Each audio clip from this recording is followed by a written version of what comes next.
Hi friends, welcome back to my channel. Friends ಎಲ್ಲ ಹೇಗಿದ್ದೀರಾ? I hope ನೀವೆಲ್ಲರೂ ಚೆನ್ನಾಗಿದ್ದೀರಾ ಅಂತ ಅಂದ್ಕೊಂಡಿದ್ದೀವಿ.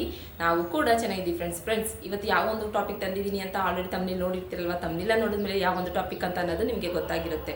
ಹೌದು ಫ್ರೆಂಡ್ಸ್, ಇದೇ ಅಕ್ಟೋಬರ್ 8ನೇ ತಾರೀಕು ಅಂದರೆ ಶುಕ್ರವಾರ, ನಾಳಿದ್ದು ಮಾತೆ ಮಹಾಲಕ್ಷ್ಮಿಯ ಹಬ್ಬ ಇದೆ ಅಲ್ಲ. ಮಾತೆ ಮಹಾಲಕ್ಷ್ಮಿ ಅಂತಂದರೆ ಮಾತೆ ಮಹಾಲಕ್ಷ್ಮಿ ಅಂದರೆ ವರಮಹಾಲಕ್ಷ್ಮಿಯ ಹಬ್ಬ ಇದೆ.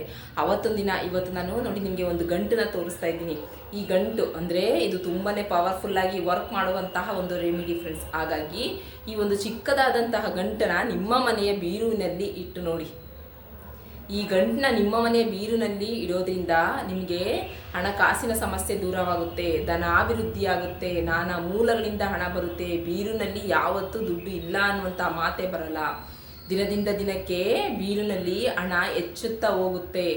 ಮತ್ತು ಅನಿರೀಕ್ಷಿತವಾಗಿ ಧನಾಭಿವೃದ್ಧಿ ಆಗುವಂತಹ ಸಾಧ್ಯತೆ ಕೂಡ ಇದೆ ಅಂತಲೇ ಹೇಳ್ಬೋದು. ಇದನ್ನು ನೀವು ತುಂಬ ಭಕ್ತಿ, ಶ್ರದ್ಧೆ, ನಂಬಿಕೆ ಇಟ್ಟು ಮಾಡಿ ನೋಡಿ ಫ್ರೆಂಡ್ಸ್. ಇದು 100ಗೆ 105% ರಿಸಲ್ಟ್ ಕೊಡುವಂತಹ ಒಂದು ಅದ್ಭುತವಾದಂತಹ ರೆಮಿಡಿ ಅಂತಲೇ ನಾವು ಹೇಳ್ಬೋದು. ಹೌದು ಫ್ರೆಂಡ್ಸ್, ಏಕೆಂದರೆ ಇದನ್ನ ನಮಗೆ ಸಿದ್ಧಿಶಾಸ್ತ್ರದಲ್ಲಿ ತಿಳಿಸ್ಕೊಟ್ಟಿದ್ದಾರೆ. ಸಿದ್ಧಿಶಾಸ್ತ್ರದಲ್ಲಿ ತಿಳಿಸ್ಕೊಟ್ಟಿರುವಂತಹ ಈ ಒಂದು ರೆಮಿಡಿ ಮನುಷ್ಯನ ಏಳಿಗೆಗಾಗಿ ಅಂತಲೇ ತಿಳಿಸ್ಕೊಟ್ಟಿರುವಂತಹ ಒಂದು ರೆಮಿಡಿ ಅಂತಲೇ ಸಹ ನಾವು ಹೇಳ್ಬೋದು. ಈ ಒಂದು ಚಿಕ್ಕದಾದಂತಹ ತಂತ್ರ ಪರಿಹಾರನ ನೀವು ಮಾಡ್ಕೊಳ್ಳೋದ್ರಿಂದ ಅಂದರೆ ಹೌದು ಫ್ರೆಂಡ್ಸ್, ನಿಮ್ಮ ಮನೆಯ ಬೀರಿನಲ್ಲಿ ವರಮಹಾಲಕ್ಷ್ಮಿ ಹಬ್ಬದ ದಿನನೇ ಇದೊಂದು ಚಿಕ್ಕ ತಂತ್ರ ಪರಿಹಾರನ ನೀವು ಮಾಡ್ಕೊಳ್ಳೋದ್ರಿಂದ ವರ್ಷವೆಲ್ಲವೂ ನಿಮಗೆ ಹಣಕಾಸಿನ ಸಮಸ್ಯೆ ದೂರವಾಗಿ ದಿನದಿಂದ ದಿನಕ್ಕೆ ಹಣ ಹೆಚ್ಚಾಗುತ್ತಾ ಹೋಗುತ್ತೆ ಅಂತಲೇ ಹೇಳ್ಬೋದು. ನೋಡಿ ಎಷ್ಟು ಒಳ್ಳೆಯ ಟಾಪಿಕ್ ಅಲ್ವಾ? ಹೌದು, ಇಂಥ ಒಳ್ಳೆ ಟಾಪಿಕ್ಗೋಸ್ಕರ ನೀವೇನಾದ್ರು ವೆಯ್ಟ್ ಮಾಡ್ತಾ ಇದ್ರೆ ಪ್ಲೀಸ್ ಒಂದು ಲೈಕ್ ಕೊಡೋದನ್ನ ಮರಿಬೇಡಿ. ಮತ್ತು ಇನ್ನೂ ಯಾರಷ್ಟು ನಮ್ಮ ಚಾನಲ್ನ ಸಬ್ಸ್ಕ್ರೈಬ್ ಮಾಡ್ಕೊಂಡಿಲ್ಲ, ಇದೇ ಫಸ್ಟ್ ಟೈಮ್ ನಾವು ನಿಮ್ಮ ಚಾನಲ್ ನೋಡ್ತಾ ಇರೋದು ಅಂತ ನೀವು ಹೇಳೋದಾದರೆ ದಯವಿಟ್ಟು ಚಾನಲ್ನ ಸಬ್ಸ್ಕ್ರೈಬ್ ಮಾಡ್ಕೊಳ್ಳಿ. ಮತ್ತು ವಿಡಿಯೋನ ಎಲ್ಲೂ ಸ್ಕಿಪ್ ಮಾಡಿದೆ ಎಂಟು ತನಕ ನೋಡಿ ಫ್ರೆಂಡ್ಸ್. ಯಾಕೆಂದರೆ ಇವು ತಂದಿರುವಂಥ ಈ ಒಂದು ರೆಮಿಡಿ ತುಂಬಾ ಪವರ್ಫುಲ್ಲಾಗಿ ವರ್ಕ್ ಮಾಡುವಂತಹ ಒಂದು ಹಣಕಾಸಿನ ಸಮಸ್ಯೆನ ದೂರ ಮಾಡುವಂತಹ ಒಂದು ಪವರ್ಫುಲ್ಲಾದ ರೆಮಿಡಿ ಅಂತಲೇ ಹೇಳ್ಬೋದು ಫ್ರೆಂಡ್ಸ್. ಹಾಗಾದರೆ ಇದನ್ನ ಯಾವ ರೀತಿ ಮಾಡೋದು, ಹೇಗೆ ಮಾಡೋದು, ಯಾವ ಸಮಯದಲ್ಲಿ ಮಾಡೋದು ಅಂತ ನಾನೀಗ ನಿಮಗೆ ಒಂದು ಚಿಕ್ಕದಾದಂತಹ ಒಂದು ಅಂದರೆ ಈ ಗಂಟಿನ ಒಳಗೆ ಯಾವ ಯಾವ ವಸ್ತುಗಳನ್ನ ಇಟ್ಟು ನಾವು ಯಾವ ರೀತಿ ಪೂಜೆ ಮಾಡಬೇಕು ಅಂತ ಅನ್ನೋದನ್ನ ನಾನೀಗ ನಿಮಗೆ ಒಂದು ರೆಮಿಡಿ ಮೂಲಕ ನಿಮಗೆ ತಿಳಿಸ್ಕೊಡ್ತೀನಿ. ಬನ್ನಿ ನೋಡೋಣ. ಫ್ರೆಂಡ್ಸ್, ವರಮಹಾಲಕ್ಷ್ಮಿ ಹಬ್ಬ ಅಂತ ಅಂದರೆ ಏನು ಹೇಳಿ, ಆ ತಾಯಿ ವರಮಹಾಲಕ್ಷ್ಮಿಯ ದಿನದಲ್ಲಿ ವರವನ್ನು ಕರುಣಿಸುವಂತಹ ಒಂದು ದಿನ ಅಂತ ಹೇಳ್ಬೋದು ಅಲ್ವಾ? ಹೌದು ಫ್ರೆಂಡ್ಸ್, ಮಾತೆ ಮಹಾಲಕ್ಷ್ಮಿ ಅವತ್ತು ದಿನ ನಮಗೆ ವರವನ್ನು, ನಾವು ಬೇಡಿದಂತಹ ಕೇಳಿದಂತಹ ವರವನ್ನು ಕರುಣಿಸುವಂತಹ ಒಂದು ದಿನ ಅಂತಲೇ ಹೇಳ್ಬೋದು. ಅವತ್ತೊಂದು ದಿನ ನಾವು ಅಂದರೆ ನೀವು ನಂಬಿಕೆ, ಭಕ್ತಿ, ಶ್ರದ್ಧೆಯಿಂದ ನಿಮ್ಮ ಮನೆಯ ಬೀರಿನಲ್ಲಿ ಈ ಒಂದು ಚಿಕ್ಕದಾದಂತಹ ಗಂಟನ್ನು ಪೂಜೆ ಪುರಸ್ಕಾರ ಮಾಡಿ ಇಡೋದ್ರಿಂದ ನಿಮಗೆ ನಿಮ್ಮ ಜೀವನದಲ್ಲಿ ಹಲವಾರು ಬದಲಾವಣೆಗಳನ್ನ ನೋಡ್ತೀರಾ ಅಂತ ಹೇಳ್ಬೋದು. ಮೇನಾಗಿ ಹಣಕಾಸಿನ ಸಮಸ್ಯೆ ದೂರವಾಗುತ್ತೆ, ಸಾಲದ ಬಾಧೆ ದೂರವಾಗುತ್ತೆ, ಧನಾಭಿವೃದ್ಧಿ ಆಗುತ್ತೆ, ನಾನಾ ಮೂಲಗಳಿಂದ ಹಣ ಬರುತ್ತೆ ಅಂತಲೇ ಹೇಳ್ಬೋದು. ಹೌದು ಫ್ರೆಂಡ್ಸ್, ಆದಷ್ಟು ನಿಮ್ಮ ಮನೆಯಲ್ಲಿರುವಂತಹ ಈ ಬೀರನ್ನ ನೀವು ಆದಷ್ಟು ನೀವು ಸ್ವಚ್ಛವಾಗಿ ಇಟ್ಕೋಬೇಕು. ಯಾಕೆ ಹೇಳಿ, ನಮ್ಮ ಮನೆಯಲ್ಲಿ ಅಂದರೆ ನಿಮ್ಮ ಮನೆ ನಮ್ಮ ಹೆಣ್ಣು ಮಕ್ಕಳು ಬೀರನ್ನ ನಾವು ಆದಷ್ಟು ಸ್ವಚ್ಛವಾಗಿ ಏನಕ್ಕೆ ಇಟ್ಕೋಬೇಕು ಅಂತಂದರೆ ಬೀರಿನಲ್ಲಿ ನಾವು ಮಾತೆ ಮಹಾಲಕ್ಷ್ಮಿ ಇರ್ತಾರೆ, ಅಂದರೆ ಹಣದ ರೂಪದಲ್ಲಿ ಮಾತೆ ಮಹಾಲಕ್ಷ್ಮಿ ಇರ್ತಾರೆ ಅಲ್ವಾ? ಸಾಮಾನ್ಯವಾಗಿ ನಾವು ಹಣನ ಎಲ್ಲಿಡ್ತೀವಿ ಹೇಳಿ? ಬೀರುವಿನೆಲ್ಲರೂ ಇಡೋದು. ಹೌದು ಫ್ರೆಂಡ್ಸ್, ಬೀರುವಿನಲ್ಲಿ ನಾವು ಹಣವನ್ನು ಇಡ್ತೀವಿ ಅಂತಂದಾಗ ಮಾತೆ ಮಹಾಲಕ್ಷ್ಮಿ ಇರುವಂಥ ಜಾಗನ ನಾವು ಆದಷ್ಟು ಸ್ವಚ್ಛವಾಗಿ ಇಟ್ಕೊಳ್ಬೇಕಾಗುತ್ತೆ. ನಿಮ್ಮ ಮನೆಯ ಬೀರುವಿನಲ್ಲಿ ಆದಷ್ಟು ನೀವು ಸ್ವಚ್ಛವಾಗಿ ಇಟ್ಕೊಳ್ಳಿ. ಯಾಕೆಂತಂದರೆ ಮಾತೆ ಮಹಾಲಕ್ಷ್ಮಿ ಬಂದು ನೆಲೆಸುವಂಥ ಜಾಗ ಸ್ವಚ್ಛವಾಗಿರಬೇಕು. ಅಂದರೆ ನೀವು ಒಗೆದಂತಹ ಅಂದರೆ ಬೀರನ್ನ ಯಾವ ರೀತಿ ನಾವು ಸ್ವಚ್ಛವಾಗಿ ಇಟ್ಕೊಳ್ಳೋದು ಅಂತ ಆಲ್ರೆಡಿ ನಿಮಗೆಲ್ಲರಿಗೂ ಗೊತ್ತಿರುತ್ತೆ ಅಲ್ವಾ? ಹೌದು ಫ್ರೆಂಡ್ಸ್, ವಾರಕ್ಕೊಂದ್ಸಲ ಆಗಿರ್ಬೋದು, ಇಲ್ಲ 15 ದಿನಕ್ಕೊಂದ್ಸಲ ಆಗಿರ್ಬೋದು, ಆದಷ್ಟು ನೀವು ನಿಮ್ಮ ಮನೆಯಲ್ಲಿರುವಂತಹ ಬೀರನ್ನ ನೀವು ಕ್ಲೀನಾಗಿ ಇಟ್ಕೊಳ್ಳಿ. ಅಂದರೆ ಕ್ಲೀನಾಗಿ ಒಂದು ಬಟ್ಟೆಯಿಂದ ಎಲ್ಲವನ್ನು ಒರೆಸ್ಕೊಂಡು ನೀವು ಹಾಕೊಳ್ಳುವಂತಹ ಯೂಸ್ ಮಾಡುವಂತಹ ಬಟ್ಟೆಗಳನ್ನೆಲ್ಲವನ್ನು ಸಹ ಮಡಚಿ ಇಟ್ಕೊಳ್ಳೋದು, ಅಂದರೆ ಒಗೆದು ಮಡಚಿ ಇಡುವಂಥದ್ದಾಗಿರ್ಬೋದು. ಇಲ್ಲ ಬಟ್ಟೆಗಳನ್ನ ನೀವು ಹಾಗಾಗಿ ಅಂದರೆ ಒಗಿದೇನೆ ನೀವು ಹಾಗಾಗಿ ಹೇಗೆ ಬೇಕಾಗಿ ಬಿಸಾಕೋದಾಗಿರ್ಬೋದು. ಈ ರೀತಿ ಎಲ್ಲ ಮಾಡೋಕ್ಕೆ ಹೋಗ್ಬಾರ್ದು. ಅದರಲ್ಲೂ ಮೇನಾಗಿ ಬೀರಿನಲ್ಲಿ ಆದಷ್ಟು ನಾವು ಸ್ವಚ್ಛವಾಗಿ ಒಗೆದಂತಹ ಬಟ್ಟೆಗಳನ್ನ ಮಾತ್ರ ಇಡಬೇಕು. ಹೌದು ಫ್ರೆಂಡ್ಸ್, ಆದಷ್ಟು ಅದ್ರ ಜೊತೆಗೆ ಹಣವನ್ನು ಸಹ ನಾವು ಹೇಗಂದರೆ ಹಾಗೆ ಅರ್ಜೆಂಟಲ್ಲಿ ನಾವು ಬೀರಿನಲ್ಲಿ ಸುಮ್ಮನೆ ಅಲ್ಲಿ ಅಂದರೆ ಇಲ್ಲಿ ಹಾಕ್ಬಿಟ್ಟು ಹೊಟ್ಟೋಗ್ಬಿಡೋದು ಆ ಥರ ಎಲ್ಲ ಮಾಡೋಕ್ಕೆ ಹೋಗ್ಬಾರ್ದು. ಆ ಥರ ಎಲ್ಲ ಮಾಡೋದ್ರಿಂದ ಮಾತೆ ಮಹಾಲಕ್ಷ್ಮಿ ಕೋಪಗೊಳ್ತಾರೆ ಅಂತ ಹೇಳ್ಬೋದು.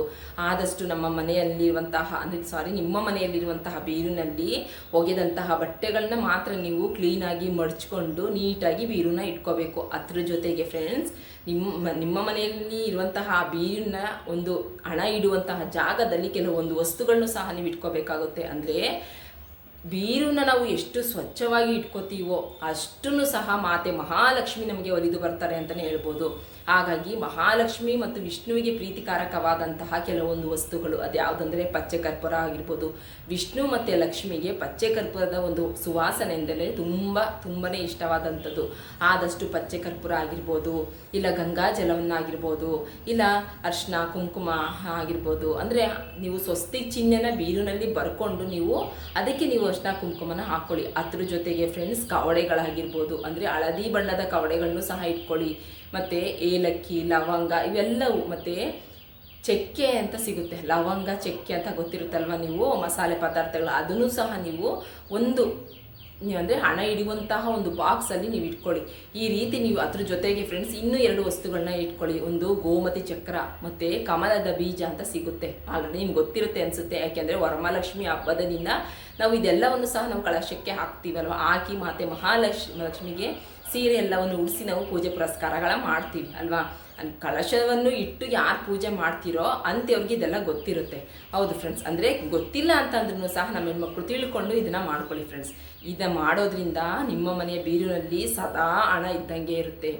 ಅದು ಖರ್ಚಾಗ್ತಾ ಹೋಗ್ತಾ ಇದ್ರೂ ಸಹ ಅಲ್ಲಿಗೆ ಹಣ ಬಂದು ನಿಮಗೆ ಗೊತ್ತಿಲ್ಲದೆ ಇರುವಂತಹ ರೀತಿಯಲ್ಲಿ ಹಣ ಬಂದು ತುಂಬುತ್ತೆ ಅಂತಲೇ ಹೇಳ್ಬೋದು. ಹಾಗಾಗಿ ಆದಷ್ಟು ನಿಮ್ಮ ಮನೆಯಲ್ಲಿರುವಂತಹ ಬೀರಿನಲ್ಲಿ ಸ್ವಸ್ತಿಕ್ ಚಿಹ್ನೆನ ಏನಕ್ಕೆ ಬರಿಬೇಕು ಅಂತಂದರೆ, ಸ್ವಸ್ತಿಕ್ ಚಿಹ್ನೆನ ನಾವು ಬೀರಿನಲ್ಲಿ ಬರೆದಾಗ ಅದು ಹಣ ಧನಾಭಿವೃದ್ಧಿ ಆಗುತ್ತೆ, ಹಣ ಆಕರ್ಷಣೆ ಮಾಡುತ್ತೆ. ಹಾಗಾಗಿ ಬೀರಿನ ಮೇಲೆ ಸ್ವಸ್ತಿಕ್ ಚಿಹ್ನೆನ ಬರೆದುಕೊಂಡು ಆದಷ್ಟು ಸುಗಂಧಿತ ಭರಿತವಾದಂತಹ ಒಂದು ದ್ರವ್ಯಗಳನ್ನು ಸಹ ನೀವು ಬೀರಿನ ಒಳಗಡೆ ಇಟ್ಕೊಳ್ಳೋದ್ರಿಂದ ಮಾತೆ ಮಹಾಲಕ್ಷ್ಮಿ ಆ ಒಂದು ಸುವಾಸನೆಗೆ ವಿಷ್ಣುವಿನ ಜೊತೆ ನಿಮ್ಮ ಮನೆಗೆ ಬಂದು ಬೀರುವಿನಲ್ಲಿ ಅವರು ನೆಲೆಸ್ತಾರೆ ಅಂತಲೂ ಸಹ ನಾವು ಹೇಳ್ಬೋದು ಫ್ರೆಂಡ್ಸ್. ಹಾಗಾಗಿ ಆದಷ್ಟು ನಿಮ್ಮ ಮನೆಯಲ್ಲಿರುವಂಥ ಬೀರನ್ನ ನೀವು ಸ್ವಚ್ಛವಾಗಿ ಇಟ್ಕೊಂಡು ನೀವು ಒಂದು ಸಲ ಈ ಒಂದು ನಂಬಿಕೆ ಭಕ್ತಿ ಶ್ರದ್ಧೆಯಿಂದ ಇವತ್ತು ನಾನು ಹೇಳ್ಕೊಳ್ತಾ ಇರುವಂತಹ ಈ ಒಂದು ರೆಮಿಡಿನ ನೀವು ಮಾಡ್ಕೊಳ್ಳಿ ಫ್ರೆಂಡ್ಸ್. ಒಂದು ಒಳ್ಳೆಯ ಒಂದು ಅದ್ಭುತವಾದಂತಹ ಒಂದು ರಿಸಲ್ಟೇ ಕೊಡುತ್ತೆ ಅಂತಲೇ ಹೇಳ್ಬೋದು. ಓಕೆ ಫ್ರೆಂಡ್ಸ್, ಹಾಗಾದರೆ ನಾವು ವರಮಹಾಲಕ್ಷ್ಮಿ ಹಬ್ಬದ ದಿನ ಯಾವ ಒಂದು ಗಂಟನ್ನು ನಾವು ಬೀರಿನಲ್ಲಿ ಇಡೋದ್ರಿಂದ ನಮಗೆ ಧನಾಭಿವೃದ್ಧಿಯಾಗುತ್ತೆ, ಧನ ಆಕರ್ಷಣೆ ಆಗುತ್ತೆ ಅನ್ನೋದು ನಾನು ಒಂದು ರೆಮಿಡಿ ಮೂಲಕ ನಿಮಗೆ ತಿಳಿಸ್ಕೊಡ್ತೀನಿ, ಬನ್ನಿ ನೋಡೋಣ. ಫ್ರೆಂಡ್ಸ್, ಶುಕ್ರವಾರ ದಿನ ನೀವು ಅಂದರೆ ವರಮಹಾಲಕ್ಷ್ಮಿ ಹಬ್ಬದ ದಿನ ನೀವು ಮಾತೆ ಮಹಾಲಕ್ಷ್ಮಿನ ಕೂರಿಸಿ ನೀವು ಅಂದರೆ ಕಳಶವನ್ನು ಕೂರಿಸಿ ನೀವು ಪೂಜೆ ಪುರಸ್ಕಾರಗಳನ್ನ ಮಾಡಿರ್ತೀರಲ್ವ ಮನೆಯಲ್ಲಿ ಪೂಜೆ ಪುರಸ್ಕಾರಗಳನ್ನ ಮಾಡಿದ ಮೇಲೆ ನೆಕ್ಸ್ಟು ನೀವು ಏನು ಮಾಡಬೇಕು ಅಂತಂದರೆ ನೋಡಿ, ಈ ರೀತಿ ಇರುವಂತಹ ಒಂದು ಕೆಂಪು ಬಣ್ಣದ ನೀವು ಒಂದು ಬ್ಲೌಸ್ ಪೀಸ್ನ ತೆಗೆದುಕೊಳ್ಳಿ. ಹೊಸದಾದಂಥ ಬ್ಲೌಸ್ ಪೀಸ್ನೇ ತೆಗೆದುಕೊಳ್ಳಿ ಫ್ರೆಂಡ್. ಯಾಕೆಂದರೆ ಹಬ್ಬಕ್ಕೆ ನೀವು ಎಷ್ಟೋ ದುಡ್ಡುಗಳನ್ನೆಲ್ಲ ಖರ್ಚು ಮಾಡ್ತೀರಾ ಅಲ್ವಾ. ಆದರೆ ಈ ಒಂದು ಹೊಸದಾದಂಥ ಒಂದು ಬ್ಲೌಸ್ ಪೀಸ್ನ ತಗೊಳ್ಳೋದ್ರಲ್ಲಿ ನೀವು ಹಿಂದೆ ಮುಂದೆ ನೋಡೋಕೆ ಹೋಗಬೇಡಿ. ಯಾಕೆಂದರೆ ಅವತ್ತಿನ ದಿನ ಮಾಡ್ಕೊಳ್ಳುವಂತಹ ಈ ಒಂದು ತಂತ್ರ ಪರಿಹಾರ ನಿಮಗೆ 100% ರಿಸಲ್ಟ್ ಸಿಗಬೇಕು ಅಂತಂದರೆ ನೀವು ಒಂದು ಬ್ಲೌಸ್ ಪೀಸ್ನ ತೆಗೊಳ್ಬೇಕಾಗುತ್ತೆ. ಹಾಗಾಗಿ ಒಂದು ಬ್ಲೌಸ್ ಪೀಸ್ನ ಹೊಸದಾಗಿ ತೆಗೆದುಕೊಂಡು ನೋಡಿ, ಈ ರೀತಿ ನೀವು ಎಲ್ಲೆಲ್ಲೋ ಖರ್ಚು ಮಾಡ್ತೀರಾ ಅಲ್ವಾ, ಅವತ್ತೊಂದು ದಿನ ಒಂದು 30 ರೂಪಾಯಿ ಕೊಟ್ಟರೆ ಒಂದು ಬ್ಲೌಸ್ ಪೀಸ್ ಸಿಗುತ್ತೆ. ಹಾಗಾಗಿ ದಯವಿಟ್ಟು ಹೊಸದಾದಂಥ ಬ್ಲೌಸ್ ಪೀಸ್ನೇ ತೆಗೆದುಕೊಳ್ಳಿ. ನೋಡಿ, ಈ ರೀತಿ ಒಂದು ಬ್ಲೌಸ್ ಪೀಸ್ನ ತೆಗೆದುಕೊಂಡು ಇದಕ್ಕೆ ನೀವು ಏನು ಮಾಡಬೇಕು ಅಂತಂದರೆ ಇದು ಕೆಂಪು ಬಣ್ಣದ ಬ್ಲೌಸ್ ಪೀಸ್ನೇ ತೆಗೆದುಕೊಳ್ಬೇಕಾಗುತ್ತೆ ನೀವು. ನೆಕ್ಸ್ಟ್ ಇದಕ್ಕೆ ನೀವು ಏನು ಮಾಡಬೇಕು ಅಂತಂದರೆ ನೋಡಿ, ಹಳದಿ ಬಣ್ಣದ ಕವಡೆಗಳನ್ನ ನಾನು ನಿಮಗೆ ತೋರಿಸ್ತಾ ಇದ್ದೀನಿ. ಹಳದಿ ಬಣ್ಣದ ಕವಡೆಗಳನ್ನ ಒಂದು 5 ಕವಡೆನ ತೆಗೆದುಕೊಳ್ಳಿ. ಇದನ್ನ ಏನಕ್ಕೆ ತೆಗೆದುಕೊಳ್ತಾ ಇದ್ದೀವಿ ಅಂತಂದರೆ ಇದು ವಿಷ್ಣು ಮತ್ತು ಮಹಾಲಕ್ಷ್ಮಿಗೆ ತುಂಬಾ ಪ್ರೀತಿಕಾರಕವಾದದ್ದು. ಮತ್ತು ಇದು ಧನ ಪ್ರಾಪ್ತಿ ಯೋಗ ಬರಲಿ ಅನ್ನೋದಕ್ಕೋಸ್ಕರ ನಾವು ಈ ಒಂದು ಕವಡೆನ ತೆಗೆದುಕೊಳ್ತಾ ಇದ್ದೀವಿ. ಇದು ಹಣವನ್ನು ಆಕರ್ಷಣೆ ಮಾಡುತ್ತೆ. ಮತ್ತು ಈ ಒಂದು ಕವಡೆನ ನಾವು ಈ ಒಂದು ಕವಡೆನ ನಾವು ಬೀರಿನಲ್ಲಿ ನಾವು ಈ ಕೆಂಪು ಬಟ್ಟೆಯಲ್ಲಿ ಹಾಕಿ ಇಡೋದ್ರಿಂದ ಮಾತೆ ಮಹಾಲಕ್ಷ್ಮಿ ಆಕರ್ಷಣೆ ಆಗ್ತಾರಂತೆ. ಮತ್ತು ಈ ಒಂದು ರೆಮಿಡಿ ಮಾರ್ವಾಡಿಗಳ ಸೀಕ್ರೆಟ್ ಅಂತಲೂ ಸಹ ನಾವು ಹೇಳ್ಬೋದು ಫ್ರೆಂಡ್ಸ್. ಯಾಕೆಂತಂದರೆ ಮಾರ್ವಾಡಿಗಳು ಸಹ ವರಮಹಾಲಕ್ಷ್ಮಿ ಹಬ್ಬದ ದಿನ ಈ ರೀತಿ ಇರುವಂಥ ಒಂದು ಗಂಟನ್ನು ಸಹ ಅವರು ಅದಲ್ಲದೆ ಕವಡೆನೂ ಸಹ ಸೇರಿಸಿ ಅವರು ಬೀರಿನಲ್ಲಿ ಈ ರೀತಿ ಗಂಟನ್ನ ಮಾಡಿಟ್ಕೋತಾರಂತೆ. ಹಾಗಾಗಿ ಅವ್ರಿಗೆ ಹಣಕಾಸಿನ ಸಮಸ್ಯೆನೇ ಬರಲ್ಲ ಅಂತಲೂ ಹೇಳ್ಬೋದು.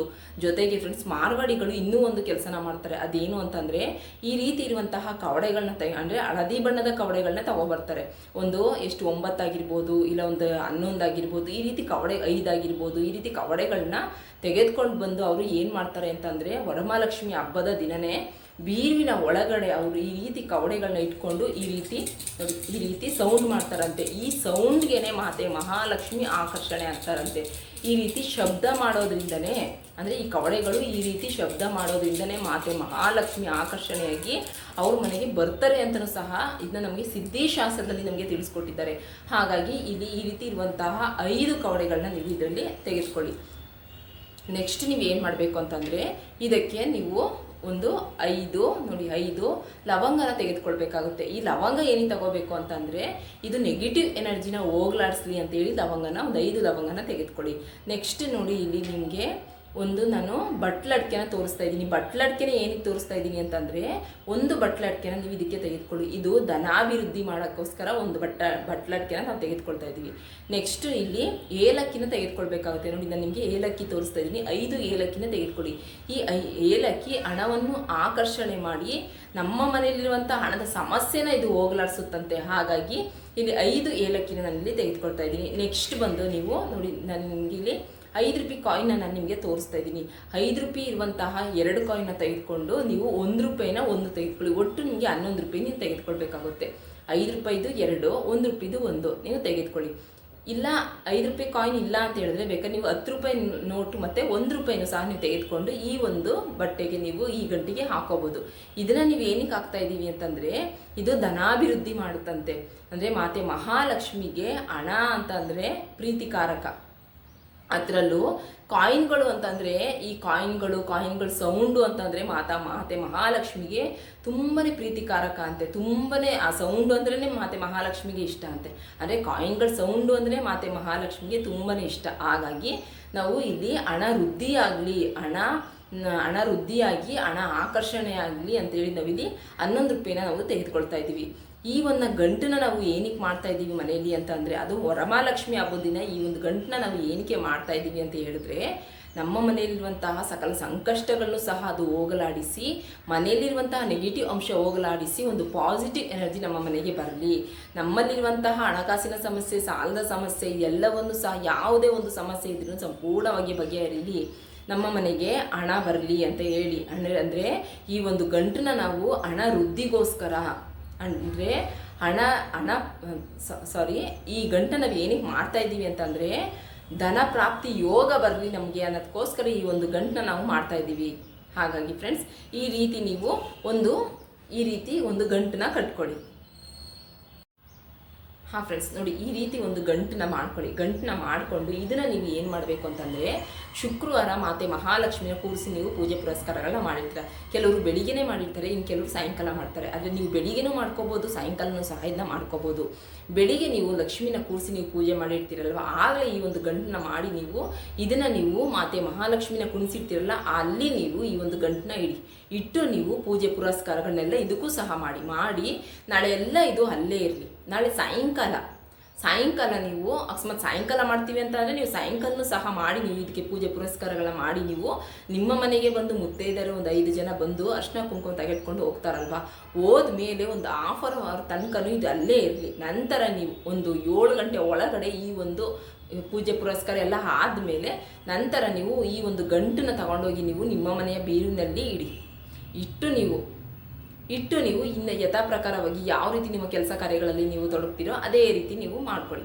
ಅಂದರೆ ಈ ಒಂದು ಗಂಟನ್ನ ನೀವು ಇಡೋದ್ರಿಂದ ನಿಮಗೆ ಧನಾಭಿವೃದ್ಧಿ ಆಗುತ್ತೆ, ಮಾತೆ ಮಹಾಲಕ್ಷ್ಮಿ ನಿಮ್ಮ ಮನೆಗೆ ಒಲಿದು ಬರ್ತಾರೆ, ಹಣದ ಆಕರ್ಷಣೆ ಆಗುತ್ತೆ, ಮತ್ತು ನಾನಾ ಮೂಲಗಳಿಂದ ಹಣ ಬರುತ್ತೆ. ಇದನ್ನ ಇಡೋದ್ರಿಂದ ದಿನದಿಂದ ದಿನಕ್ಕೆ ಹಣ ಹೆಚ್ಚಾಗುತ್ತಾ ಹೋಗುತ್ತೆ. ಏಕೆಂದರೆ ಇದು ಒಳಗಡೆ ಹಾಕಿರುವಂಥ ಎಲ್ಲ ಪದಾರ್ಥಗಳು, ಅಂದರೆ ಎಲ್ಲ ವಸ್ತುಗಳನ್ನು ಸಹ ಮಾತೆ ಮಹಾಲಕ್ಷ್ಮಿಗೆ ತುಂಬಾ ಪ್ರೀತಿಕಾರಕವಾದದ್ದು. ಮಾತೆ ಮಹಾಲಕ್ಷ್ಮಿ ವಿಷ್ಣುವಿನ ಜೊತೆ ನಿಮ್ಮ ಮನೆಗೆ ಬಂದು ನೆಲೆಸಬೇಕು ಅಂತಂದರೆ ಈ ಒಂದು ಸಣ್ಣದಾದಂತಹ ಒಂದು ಗಂಟನ್ನ ನಿಮ್ಮ ಮನೆಯಲ್ಲಿರುವಂತಹ ಬೀರುನಲ್ಲಿ ಇಟ್ಟು ನೀವು ಪೂಜೆ ಪುರಸ್ಕಾರಗಳನ್ನ ಮಾಡಿ ಫ್ರೆಂಡ್ಸ್. ಖಂಡಿತ ಹೇಳ್ತೀನಿ ಫ್ರೆಂಡ್ಸ್, 100% ರಿಸಲ್ಟ್ ನಾನು ನಿಮಗೆ ಕೊಡ್ತೀನಿ. ಯಾಕೆ ಅಂತಂದರೆ ಹೋದ ವರ್ಷ ನಾನು ಈ ಒಂದು ರೆಮಿಡಿನ ಮಾಡಿದ್ದಕ್ಕೆ ನಾನು ಸಾಕಷ್ಟು ನನಗೆ ಹಣದ ವ್ಯವಸ್ಥೆಗಳು ಆಗಿದೆ, ಹಣವೂ ಸಹ ಬಂದಿದೆ. ಹಾಗಾಗಿ ನೀವು ಸಹ ಇದನ್ನ ಮಾಡ್ಕೊಳ್ಳೋದ್ರಿಂದ ಖಂಡಿತ ಹೇಳ್ತೀನಿ ಫ್ರೆಂಡ್ಸ್, ಹಣ ದಿನದಿಂದ ದಿನಕ್ಕೆ ನಿಮ್ಮ ಮನೆಯ ಬೀರಿನಲ್ಲಿ ಹೆಚ್ಚಾಗುತ್ತಾ ಹೋಗುತ್ತೆ. ಹಣದ ಸಮಸ್ಯೆ ದೂರ ಆಗುತ್ತೆ, ಸಾಲ ಬಾಧೆ ದೂರ ಆಗುತ್ತೆ, ಧನಾಭಿವೃದ್ಧಿ ಆಗುತ್ತೆ, ನಾನಾ ಮೂಲಗಳಿಂದ ಹಣ ಬರುತ್ತೆ ಅಂತಲೇ ಹೇಳ್ಬೋದು. ದಿನದಿಂದ ದಿನಕ್ಕೆ ನಿಮಗೆ ಎಲ್ಲದರಲ್ಲೂ ಒಳ್ಳೆಯದಾಗುವಂತಹ ಹಣ ನಿಮ್ಮ ಮನೆಗೆ ಹರಿದು ಬರುವಂತಹ ಸಾಧ್ಯತೆಯೇ ಹೆಚ್ಚಾಗಿರುತ್ತೆ ಅಂತಲೇ ಹೇಳ್ಬೋದು. ಈ ಒಂದು ರೆಮಿಡಿ ತುಂಬಾ ಪವರ್ಫುಲ್ಲಾಗಿ ವರ್ಕ್ ಮಾಡುವಂಥದ್ದು. ಹಾಗಾಗಿ ಸಿದ್ಧಿಶಾಸ್ತ್ರದಲ್ಲಿ ನಮಗೆ ಈ ಒಂದು ರೆಮಿಡಿ ಬಗ್ಗೆ ತಿಳಿಸ್ಕೊಟ್ಟಿದ್ದಾರೆ ಫ್ರೆಂಡ್ಸ್. ನೀವು ಒಂದು ಸಲ ನಂಬಿಕೆ, ಭಕ್ತಿ, ಶ್ರದ್ಧೆ ಇಟ್ಟು ಮಾಡಿ ನೋಡಿ ಎಷ್ಟರ ಮಟ್ಟಿಗೆ ಇದು ಒಂದು ಯಾವ ರೀತಿ ಫಲ ಕೊಡುತ್ತೆ ಅಂತ ಅನ್ನೋದನ್ನ ನೀವೇ ನನಗೆ ಕಮೆಂಟ್ ಮೂಲಕ ತಿಳಿಸಿ. ಇದು ಒಂದು ಅದ್ಭುತವಾದಂತಹ ಒಂದು ಒಳ್ಳೆ ರೆಮಿಡಿ ಅಂತಲೇ ಹೇಳ್ಬೋದು. ನಾನು ಸಹ ಇದನ್ನ ಹೋದ ವರ್ಷ ಮಾಡಿದ್ದೆ ಫ್ರೆಂಡ್ಸ್. ಈ ವರ್ಷನೂ ಸಹ ನಾನು ಮಾಡ್ತೀನಿ, ವರ್ಷನೂ ಸಹ ನಾನು ಇದನ್ನು ಮಾಡ್ತೀನಿ. ನೀವು ಸಹ ಇದನ್ನು ಮಾಡ್ಕೊಳ್ಳಿ. ಯಾಕೆಂದರೆ ನಮ್ಮ ಮನೆಯಲ್ಲಿರುವಂತಹ ಸಕಲ ಸಂಕಷ್ಟಗಳೆಲ್ಲವನ್ನು ಸಹ ಇದು ಬಗೆಹರಿಸಿ ನಮ್ಮ ಮನೆಗೆ ಧನಾಗಮನ ಮಾಡಿಕೊಡುತ್ತೆ, ಧನಾಕರ್ಷಣೆ ಆಗುತ್ತೆ, ಧನ ಪ್ರಾಪ್ತಿ ಯೋಗ ನಮಗೆ ಬರುತ್ತೆ ಅಂತ ಅಂದಮೇಲೆ ನಾವು ಮಾಡ್ಕೊಳ್ಳೋದ್ರಲ್ಲಿ ತಪ್ಪಿಲ್ಲ ಅಲ್ವಾ? ಹೌದು ಫ್ರೆಂಡ್ಸ್, ನಾವೇನು ಡೈಲಿ ಮಾಡ್ತೀವ? ಇಲ್ಲ. ಹಬ್ಬದ ದಿನ ನಾವು ಇದಕ್ಕೂ ಸಹ ಮಾತೆ ಮಹಾಲಕ್ಷ್ಮಿನ ಯಾವ ರೀತಿ ಕೂರಿಸಿ ಪೂಜೆ ಪುರಸ್ಕಾರಗಳನ್ನ ಮಾಡ್ತೀವೋ, ಮಾತೆ ಮಹಾಲಕ್ಷ್ಮಿ ನಮ್ಮ ಮನೆಗೆ ಬರಲಿ ಅಂತೇಳಿ ನಾವು ಪೂಜೆ ಪುರಸ್ಕಾರ ಮಾಡ್ತೀವೋ, ಅದೇ ಪ್ರಕಾರವಾಗಿ ಈ ಒಂದು ಗಂಟನ್ನು ಸಹ ನೀವು ಮಾಡಿ ಮಾತೆ ಮಹಾಲಕ್ಷ್ಮಿಯ ಪಾದದ ಹತ್ರ ಇಟ್ಟು ನೀವು ನಂತರ ಇದನ್ನು ತಗೊಂಡೋಗಿ ನಿಮ್ಮ ಮನೆಯ ಬೀರಿನಲ್ಲಿ ಇಟ್ಕೊಂಡು, ಅಂದರೆ ಪೂಜೆ ಪುರಸ್ಕಾರ ಮಾಡಿ ತಗೊಂಡೋಗಿ ಇಟ್ಟು ನೋಡಿ ಫ್ರೆಂಡ್ಸ್. ಖಂಡಿತ ಹೇಳ್ತೀನಿ ಫ್ರೆಂಡ್ಸ್, ದಿನದಿಂದ ದಿನಕ್ಕೆ ಹಣ ಹೆಚ್ಚಾಗುತ್ತಾ ಹೋಗುತ್ತೆ, ನಿಮ್ಮ ಕಷ್ಟಗಳೆಲ್ಲವೂ ಸಹ ಬಗೆಹರಿಯುತ್ತೆ, ಇದರಿಂದ ನಾನಾ ಮೂಲಗಳಿಂದ ಹಣ ಬರುತ್ತೆ. ಖಂಡಿತ ನೀವೇ ಆಶ್ಚರ್ಯ ಪಡ್ತೀರಾ, ಅಷ್ಟರ ಮಟ್ಟಿಗೆ ಇದು ಒಂದು ಒಳ್ಳೆಯ ರಿಸಲ್ಟ್ ಕೊಡುವಂತಹ ಒಂದು ಒಳ್ಳೆಯ ರೆಮಿಡಿ ಅಂತಲೇ ಹೇಳ್ಬೋದು ಫ್ರೆಂಡ್ಸ್. ಹೌದು, ಇದರಿಂದ ನೀವು ಕೋಟ್ಯಾಧೀಶ್ವರ ಆಗುವಂತಹ ಒಂದು ಸಾಧ್ಯತೆಯೇ ಹೆಚ್ಚಾಗಿರುತ್ತೆ ಅಂತಲೂ ಸಹ ನಾವು ಹೇಳ್ಬೋದು. ಹಾಗಾಗಿ ಯಾಕೆಂದರೆ ಇದನ್ನ ನಾನು ಮಾಡಿ ನಮಗೆ ಒಂದು ಒಳ್ಳೆ ರಿಸಲ್ಟ್ ಸಿಕ್ಕಿದೆ, ನಿಮಗೂ ಸಹ ಒಳ್ಳೆ ರಿಸಲ್ಟ್ ಸಿಗಬೇಕು ಅಂತಂದರೆ ನೀವು ಸಹ ಒಂದು ಸಲ ನಂಬಿಕೆ, ಭಕ್ತಿ, ಶ್ರದ್ಧೆ ಇಟ್ಟು ಮಾಡಿ ನೋಡಿ ಫ್ರೆಂಡ್ಸ್. ಓಕೆ ಫ್ರೆಂಡ್ಸ್, ಈ ವಿಡಿಯೋ ಇಷ್ಟ ಆಗಿದ್ರೆ ಪ್ಲೀಸ್ ಒಂದು ಲೈಕ್ ಕೊಡಿ. ನಿಮ್ಮ ಫ್ಯಾಮಿಲಿ, ಫ್ರೆಂಡ್ಸ್ ಎಲ್ಲರಿಗೂ ಸಹ ಇದನ್ನ ಶೇರ್ ಮಾಡಿ. ಎಲ್ಲರಿಗೂ ಒಳ್ಳೇದಾಗಲಿ ಅಲ್ವಾ? ನಮಗೂ ಒಳ್ಳೇದಾಗಲಿ, ಬೇರೆಯವ್ರಿಗೂ ಒಳ್ಳೇದಾಗಲಿ, ನಿಮಗೂ ಸಹ ಒಳ್ಳೇದಾಗಲಿ ಅಂತ ಹೇಳ್ತಾ ನಮ್ಮ ಈ ಒಂದು ಬ್ಲಾಗನ್ನು ನಿಮಗೆ ಎಂಡ್ ಮಾಡ್ತಾ ಇದ್ದೀನಿ. ಇದುವರೆಗೂ ಯಾರು ನಮ್ಮ ಚಾನಲ್ ಸಬ್ಸ್ಕ್ರೈಬ್ ಮಾಡ್ಕೊಳ್ದೆ ನಾವು ಹಾಗೇ ನೋಡ್ತಾ ಇದ್ದೀವಿ ಅಂತ ಹೇಳಿದ್ರೆ ದಯವಿಟ್ಟು ಸಬ್ಸ್ಕ್ರೈಬ್ ಮಾಡಿಕೊಂಡು ವಿಡಿಯೋನ ಎಲ್ಲೂ ಸ್ಕಿಪ್ ಮಾಡದೆ ಎಂತ ತನಕ ನೋಡಿ ಫ್ರೆಂಡ್ಸ್. ಯಾಕೆಂತಂದರೆ ನೀವು ವಿಡಿಯೋನ ಸ್ಕಿಪ್ ಮಾಡ್ದೇ ನೋಡೋದ್ರಿಂದ ಮತ್ತು ನೀವು ನಮ್ಮ ಚಾನಲ್ನ ಸಬ್ಸ್ಕ್ರೈಬ್ ಮಾಡಿಕೊಂಡು ನೋಡೋದ್ರಿಂದ ನೀವು ನಮ್ಮ ಚಾನಲ್ಗೆ ಎಂಕರೇಜ್ ಕೊಟ್ಟಾಗ ಆಗುತ್ತೆ. ಹಾಗಾಗಿ ದಯವಿಟ್ಟು ಪ್ಲೀಸ್ ಅಂತ ನಿಮ್ಮ ಹತ್ರ ರಿಕ್ವೆಸ್ಟ್ ಮಾಡಿ ಕೇಳ್ಕೊತಾ ಇದ್ದೀನಿ, ನಮ್ಮ ಒಂದು ಚಾನಲ್ನ ಸಬ್ಸ್ಕ್ರೈಬ್ ಮಾಡಿಕೊಂಡು ವಿಡಿಯೋನ ಎಲ್ಲೂ ಸ್ಕಿಪ್ ಮಾಡ್ತೇನೆ ಹೆಣ್ಣು ತನಕ ನೋಡಿ. ಓಕೆ ಫ್ರೆಂಡ್ಸ್, ಇದೇ ರೀತಿ ಇರುವಂತಹ ಮತ್ತೊಂದು ನಿಮ್ಮೆಲ್ಲರಿಗೂ ಯೂಸ್ ಆಗುವಂಥ ಒಂದು ಒಳ್ಳೆಯ ರೆಮಿಡಿ ಜೊತೆ ನಾನು ಮತ್ತೆ ಬರ್ತೀನಿ. ಅಲ್ಲಿ ತನಕ ಫ್ರೆಂಡ್ಸ್, ಮತ್ತೆ ಹೇಳ್ತಾ ಇದ್ದೀನಿ, ನಾನಂತೂ ಇದನ್ನ ಮಾಡ್ತಾ ಇರ್ತೀನಿ, ವರ್ಷನೂ ಸಹ ನಾನು ಇದನ್ನ ಮಾಡ್ತೀನಿ, ನನಗೊಂದು ಒಳ್ಳೆ ರಿಸಲ್ಟ್ ಸಿಕ್ಕಿದೆ. ನೀವು ಸಹ ಇದನ್ನ ಮಾಡಿ, ನಿಮಗೂ ಸಹ ಒಳ್ಳೇದಾಗಲಿ ಅಂತ ಹೇಳ್ತಾ ನಮ್ಮ ಈ ಒಂದು ಬ್ಲಾಗ್ನ ನಾನು ಇಲ್ಲಿಗೆ ಎಂಡ್ ಮಾಡ್ತಾ ಇದ್ದೀನಿ. ಮತ್ತೊಂದು ಹೊಸದಾದಂತಹ ಒಂದು ಒಳ್ಳೆಯ ಟಿಪ್ಸ್ನೊಂದಿಗೆ ಮತ್ತೆ ಬರ್ತೀನಿ. ಅಲ್ಲಿ ತನಕ ಬಾಯ್, ಟೇಕ್ ಕೇರ್ ಫ್ರೆಂಡ್ಸ್.